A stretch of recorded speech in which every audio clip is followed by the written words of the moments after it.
Hello అండి అందరికీ. మేడారం శ్రీ సమ్మక్క సారలమ్మ జాతర స్టార్ట్ అయింది.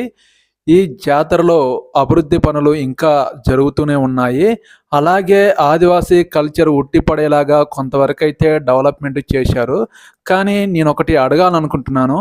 సమ్మక్క తల్లి వంశస్థుడిగా నేను అడిగేదేంటంటే, సమ్మక్క తల్లి కల్చర్‌ని అక్కడ కొంతమందికి తెలిసేలాగా కొంతవరకు అభివృద్ధి చేశారు. కానీ అక్కడ ఆ జాతరలో పార్టీకి సంబంధించిన వ్యక్తి ఫోటోలు, ఫ్లెక్సీలు కనిపిస్తున్నాయి. అసలు సమ్మక్క సారక్క జాతరలో సమ్మక్క తల్లి పోరాట ఘట్టాలను, అలాగే ప్రతాపరుద్రుడి సైన్యానికి ఎదురెళ్ళి పోరాడిన సన్నివేశాలు, విగ్రహాలు, బొమ్మలు ప్రతిష్ఠిస్తే బాగుండేది నాకనిపించింది.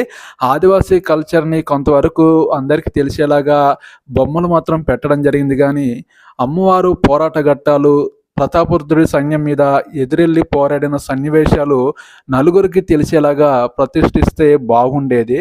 ఆ జాతరలో పార్టీకి సంబంధించిన వ్యక్తులు, పార్టీకి సంబంధించిన ఫ్లెక్సీలు కనిపిస్తున్నాయి.